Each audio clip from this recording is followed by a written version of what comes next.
Исәнмесез, туры эфирдә яңалыклар чыгарылышы, студияда Роза Хабибуллина. Бүгенге тапшырының төп темалары хакында.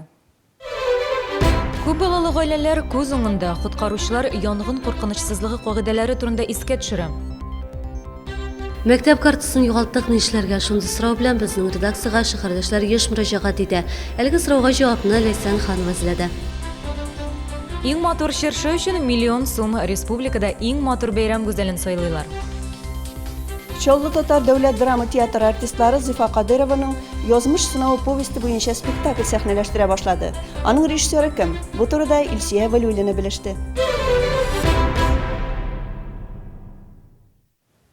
Чаллы коткаручылары имин булмаган гаиләләрнең йортларын тикшерә башлады. Саклану чарасын алдан күреп, балаларның гомерен саклап калу мөһим бурыч. Исегезгә төшерәбез, 9 гыйнвар көнне Лениногорский районында шәхси хуҗалыкта янгын чыкты. Анда 5 бала һәм аларның 27 яшьлек әниләре үлде. Шуңа күрә Чаллыда хәзер исемлеккә теркәлгән уңышсыз гаиләләрнең һәрберсен барлап чыгалар. Спички, зажигалки от детей, значит, хранить, в недоступном месте. Виктория Орлова 7 бала әнисе 8-сен көтә. Тулай торакның кысан бүлмәсендә барысы да күз алдында булса да, тагын бер кат куркынычсызлык кагыйдәләрен искә төшерү хумаша үтми. Бу гаиләдә проблемалар булганы бар инде. Социаль хезмәткәрләр балаларын алып киткән булган. Соңыннан кире кайтарганнар. Посторонним тоже примеры не показывают. Чит кешеләрдә начар якка үрнәк күрсәтеп йөрмәсен иде. Менә без тулай торакта торабыз, бик күпләр тарта. Буш зажигалкалар, шырпылар ташлап калдыралар. Коткаручылар янгын куркынычсызлыгын өйрәнү буенча һәрбер гаиләдә имтиханнар уздыра. Детей в первую очередь. 5-10 минутка өйдән чыгып китсәләр дә балаларны караусыз өйдә үзләрен генә калдырмасыннар иде. Яки бер өлкәнен калдыру мәҗбүри. Моннан тыш тулай тораклардагы уртак аш бүлмәләре, электр щитлары һәм чыбыкларда тикшерүчеләр игътибарында. Бигрәк тә алкоголь кулланучы гаиләләрдә рейдларны ешрак уздырачакларын хәбәр иттеләр. Илсия Вәлиуллина, Елена Камалова, яңалыклар. Торак коммуналь хезмәтләр кыйммәтләнү белән беррәттән бурычлар саны да арта. Шул исәптән алар белән көрәш тә кискенләшә. Коммуналчылар төрле ысулларны кулланып карый, электр энергиясен һәм газ бирүне туктаталар, канализацияга юлны биклиләр. Тик әҗәтләр барыбер кимеми. Рейта хәбәрчебез булып кайтты. Газ бистәсендә тулай торакта яшәүчеләр йортның хәләтеннән риза түгел. Стеналар кубып беткән, бөтен җирдә тутык. Коммуналчылар ремонт ясарга ашыкмый, чөнки әҗәтләр бик күп. Бурычлы күршеләре белән хәзер бирдә яшәүчеләр үзләре дә көрәшә. А кто должен платить? Кем түләргә тиеш соң? Этажыбызны нәрсәгә әйләндерделәр бит? Биргә бер кешенең дә килеп яшисе килми. Со стороны, 4-й этаж, тоже ни копейки не платит. С сыном живет. Курим, пьем, закладываем, а не платим. 8-21 йорты буенча бурычлар 2 миллион сумга якынлаша. Идарә итү компаниясе судка мөрәҗәгатьләр әзерли башлаган инде. Якын арада әҗәтләрне бүлмәләрдән чыгарачаклар. Ко мне приходят люди. Минем янга кешеләр килә, әйдәгез эшкә урнашыгыз дим. Бирдә үк вахтер була аласыз, идән юарга мөмкин. Тик беркем дә эшләргә теләми. Әле бер айлык кенә шәһәр буенча торак коммуналь хезмәтләр өчен бурыч 600 миллион сумнан артык иде. Сумма бүген дә үсүен дәвам итә. Моңа пени да өстәлә. Коммуналчылар әҗәтләргә проблеманы хәл итү өчен идарә итү компаниясе белән килешү төзеп, бурычларга реструктуризация ясарга тәкъдим итә. Югыйсә, газ һәм энергиядан мәхрүм калу бик мөмкин. Ләйсән Ханова, Елена Камалова, Айрат Закиров, яңалыклар. 11 гыйнвар төнендә булган җинаятьләрнең сәбәпләре ачыкланды. Исегезгә төшерәм, 28 мәхәлләдә күп санлы җәрәхәтләрдән подъездда 37 яшьлек ир-ат вафат булды. Белгечләр барлык яралар да пычак белән ясалган. Аларның саны 20дән артык ди. Үтерүдә вафат булган ир-атның 25 яшьлек инесе гаепләнә. Ул берничә тапкыр җинаять җаваплылыгына тартылган булган, 31 декабрьдә иреккә чыккан. Хәзер ул кабат кулга алынды. Әлеге очрак буенча җинаять эше кузгатылды. Между ними прошла ссора. Абый белән әнә арасында конфликтлар еш була, һәлак булган ир-ат гаиләгә тынгылык бирмәгән, спиртлы эчемлекләр кулланган, кайбер мәгълүматларга караганда психоневрологик диспансерда исәптә торган. Төрмәдән яңа гына чыккан әне белән абый арасында зур бәхәс килеп чыккан, ахыры аяныч тәмамлана. 18 мәхәлләдә булган үтерештә вафат булган ир-атның күршесе үз гаебен таныды. Алар Малосемейкада яшәгән, ир-атлар спиртлы эчемлекләр кулланган була. Подъездда гади көнкүреш проблема аркасында низах чыга һәм 52 яшьлек ир-ат күршесен чүкеч белән сугып үтерә. 105 мадда буенча җинаять эше кузгатылды. Яңа елдан машина йөртүчеләргә дисконт системасы кертелде. Хәзер штрафны 20 көн эчендә түләгәндә 50% ташлама алырга мөмкин. Тик җиде искәрмә бар. Алар аек булмаган хәлдә транспорт руле артында утыру, тизлекне арттыру һәм светофорның кызыл утына үтеп китү. Мондый очракларда ташлама каралмый. Штрафлар турында тулырак мәгълүматларны юл хәрәкәте иминлеге сайтындагы дәүләт хезмәтеннән белергә була. Шунда ук машина йөртүчегә ярдәм бүлегенә мөрәҗәгать итәргә мөмкин. Большинство людей при Бик күпләр инспекторлардан бер атна эчендә штрафны кая түләп булганлыгы турында кызыксыналар. Узган ел белән чагыштырганда андый кешеләр күпкә артты. Элек мондый сораулар белән мөрәҗәгать итүче юк иде. Мәктәп картасы тапты, кая мөрәҗәгать итәргә? Шундый сорау белән безнең редакциягә шалтыратучылар шактый. Картага исә баланың бары тик исем фамилиясе генә язылган. Исегезгә төшерәм, мәктәп картасы проекты безнең шәһәрдә узган ел тормышка ашырыла башлады. Мәктәпләргә һәм өстәмә белем бирү учреждениеларына хәзер чаллы укучылары карты яки беләзек белән кертелә. Аларны табучылар гына түгел, югалтучылар да шактый. Теманы хәбәрчебез Ләйсән Ханова дәвам итә. Шәһәрдәшебез Резеда Шакированың кызы гимназияләрнең берсендә 3нче сыйныфта укый. Бала мәктәп беләзеген югалткан. Аны көн саен кулга киеп йөрү уңайсыз, шуңа күрә кесәсенә салайды ди әнисе. Күрәсең, бияләен алганда төшереп калдырган. Безнең класс балаларының шулай югалтканнары бар һәм кемдер табып мәктәпкә кире китереп биргәннәре бар. Хәзер инде менә 1-2 атна үтте, китереп бирүче булмады. Хәзер һава шартлары да шундый, может, кар астында калгандыр.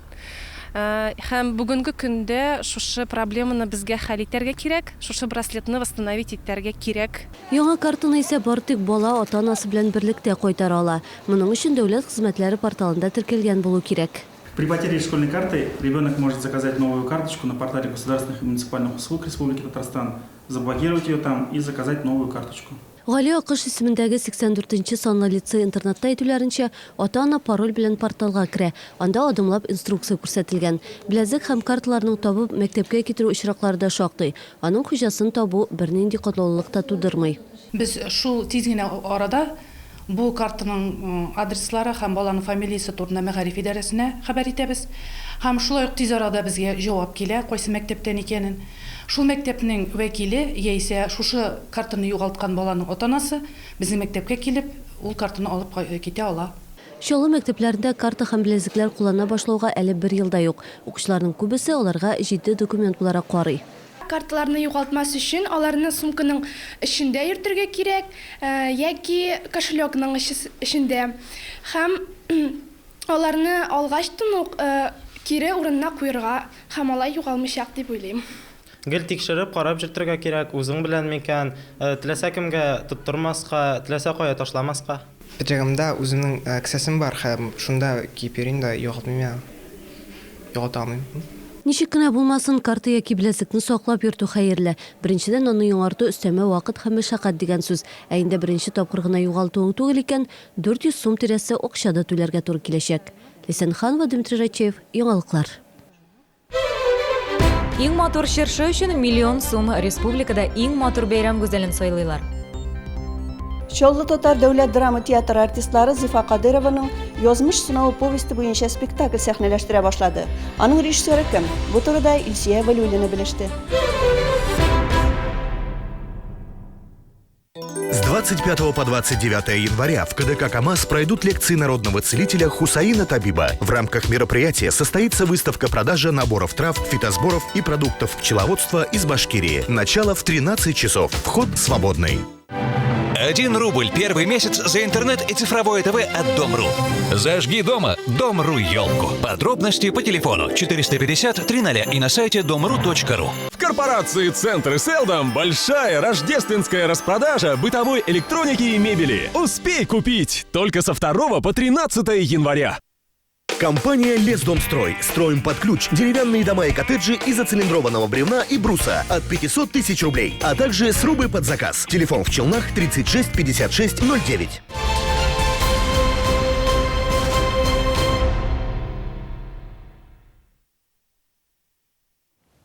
Сез яңалыклар чыгарылышын карыйсыз, без дәвам итәбез. Халык күңелен яулаган әсәр сәхнәгә менә. Яңа елда Чаллы татар дәүләт драма театры коллективы Зифа Кадырованың язмыш сынавы әсәре буенча спектакль куюга әзерлекне башлап җибәрде. 8 артистка рольләр бүленгән беренче репетициядә хәбәрчебез Илсия Вәлиуллина булып кайтты. Тахиржан, дус булмасаң, шул җирәнчәчле кызының тәрәс төбендә көн-төн кулып ятар идем. 2010 елда Татарстан күләмендә Зифа Кадырованың язмыш сынавы китабы иң күп укылучы китаплар арасында икенче урынны яулаган иде. Хатын-кыз сабырлыгы, сынауларга дучар ителгән яралы язмышлар, шатлыгын да, газабын да үзенә сыйндырган мәхәббәт. Әсәрдә әнә шул темалар чагыла. Узган ел көз аенда Чаллы театры бу әсәр буенча спектакль куярга карар кылды. Мин бу спектакльдә төп героинянең Әлфиянең апасы булып уйныйм, Алсу. Нәрсә турында бу спектакль дип сорасагыз, әлбәттә ул катлаулы язмыш турында. Безнең хәзерге спектакльбезнең Миркаил Зайдулла инсценировка итеп язып, безнең театрга китерде, без аны бергәләп укыдык. Бөтен коллективка бик ошады. Мелодрама сценарийын прозаик драматург Миркаил Зайдулла язды. Спектакль режиссеры Россия Федерациясының атказанган Татарстан Республикасының халык артисты Илдар Хайруллин. Аны театр җитәкчелеге Казаннан махсус чакырды. Бүген тәүге репетиция. Сәхнәгә чыкканчы иң элек диалогларны тиешле интонация белән сөйләргә өйрәнәләр. Кырыс, үҗәт, таләпчән Илдар Хайруллин спектакльдә катнашучы артистларның укытучысы да. Нәрсә булды миңа? Сине чиктә мин тартасым. Сорау как үз-үзеңә сорау бит. Мин Казан театр училищесында укыдым, Илдар абый минем укытучы. Мин бик кызыксынып эшлим. Менә бу роль өстендә миңа бик кызык. Ул Әлфия, аның менә шул Әлфия турында бара бит инде төп героиня. Монда беренчедән минем бу эшләү менә без 20 елдан соң яңадан Илдар абый белән очрашу. Укып бетергәннән соң 20 елдан соң. Алла бирсә, студент елларын искә төшереп, bir күңелле генә, көчле генә, матур гына спектакль чыгар дип уйлыйм. Бу спектакль театрның зур уңышы булыр дип уйлый режиссер Илдар Хайруллин. Чаллы театр артистлары белән беренче очрашуым, режиссер буларак, алар белән беренче спектакль куям. Бик күбесе монда минем шәкертләрем, миндә укып чыккан балалар, безнең Казан театр училищесында укыган кешеләр. Мин яраткан артистлар бар. Бик күбесе. Аман бит Чаллы театр артистлары аерылып торалар. Әйбәт школа белән, әйбәт һөнәри әзерлек белән. Яңа спектакль Чаллы сәхнәсенә хатын-кызларга бүләк итеп 8 мартка куелыр дип көтелә. Илсия Валюлина, Ленар Султанов, яңалыклар. Иң матур чыршы өчен 1 миллион сум акча. Республикада бүлеккә лаек булырлык яңа ел символын сайлыйлар. Бәйге 25 гыйнварга кадәр дәвам итәчәк. Шәһәрдәшләр дә Чаллыдагы чыршылар өчен тавыш бирә ала.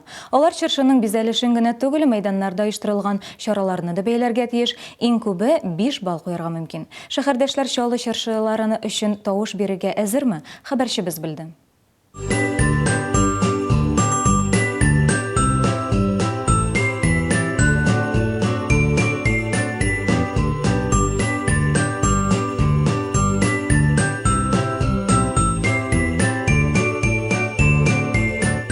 Чаллының барлык районнарына да үзенчәлекле чыршылар куелды. Азатлык мәйданында да яңа чыршы. Заманча бу яңа ел символын Мәскәүдән кайтардылар. Мин ике елкада булдым Казанда. Безнең Чаллының елкасы иң шады безгә. Бу безнең елкага интернет голосованиега голосовать итәм. Интернетка кирип, билешербез дә, тавыш бирербез. Телевизордан караган бар, Чаллы елкалары ошады. Мин үзәк чыршыны гына күрдем, интернет голосованиедә үзәк чыршы өчен тавыш бирәчәкмен. Җиңү паркындагы чыршы да башкаларга охшамаган, ул ачык зәңгәр төсләрдән тора. Алар кар һәм бозны гәүдәләндерә. Якында гына шундый ук стильдә кечкенә шәһәрчек. Мне очень понравилась елка, которая... Җиңү паркындагы чыршы ошады. Бу районда 2 ел тирәсе яшим. Бирегә шундый матур чыршы куюлары минем өчен көтелмәгән куаныч булды. Мне елка понравилась, которая... Миңа да чыршы ошады, якында гына шугалак бар. Мин Җиңү паркындагы чыршы өчен тавыш бирермен мөгаен. Чыршы өчен республиканың муниципаль берәмлекләре порталында тавыш бирергә мөмкин. Башта районны сайларга, аннары чыршыны бәяләргә кирәк. Бәйге нәтиҗәләре 1 февральдә игълан ителәчәк. Җиңүче район яки шәһәр 1 миллион сум акчалата бүлеккә лаек булачак. Гүзәл Шихапова, Римма Алексеева, яңалыклар. Чаллыда 3 кояш чыкты. Бүген шәһәрдәшләр редакцияга кызыклы фотолар җибәрделәр. Суретләрдә күк йөзендә 3 кояш чыккан кебек мондый күренешне фән белгечләре гало дип атый. Ул һавада су тамчылары һәм боз кисәкчекләре булганда барлыкка килә. Әлеге күренеш кышын күзәтелә, күктә Бөҗрә Осман Салават күпере суык көннәрдә генә була. Бүген исә һава торышы -20 градуска кадәр төште. Синоптиклар иртәгәдән республиканың кайбер районнарында 26 градустан алып 31 градуска кадәр суыта дип кисәтә. 13 һәм 14 гыйнварда кар урыны белән җепшек кар, буран булуы мөмкин, күз күрмә 500 метр һәм тагын кимрәк булуы ихтимал. Юллар да бозлавык, урыны белән кар көртләре булуы көтелә. Шул уңайдан Аэрофлот авиалинияләре оешмасы кайбер рейсларны кичектерә. Әмма Бигеш аэропортында әлеге хәл үзгәрешсез. Барлык рейсларда үз вакытында башкарыла дип белдерделәр. Әгәр һава торышы бозыла калса да, теркәлүгә килгән пассажирларга тиешле ярдәм күрсәтеләчәк, дип ышандырды җитәкчелек. Чаллы хоккей клубы Нефтекамскийның батырларыннан реванш алуга иреште. Кичә кич белән Боз сараенда командалар арасында икенче матч узды. Исегезгә төшерәм, беренче матчта шәһәрдәшләр 2-4 исәбе белән җиңелсә, бу юлы безнең хоккейчылар кунакларга бер мөмкинлек тә бирмичә 2 алка кертте. Матч 2-0 исәбе белән төгәлләнде. Раллиның 8-нче этабы төгәлләнде. Жерар де Ройдан калышып Эдуард Николаев 2-нче, Андрей Каргинов 3-нче килде. Бу этапта Дмитрий Сотников 5-нче баскычта, әмма Айрат Мәрдиев өчен таулы, комлы трасса бик уңышлы булмады. Сәбәп нәрсәдә, бу хакта алдагы сюжетыбызда карагыз.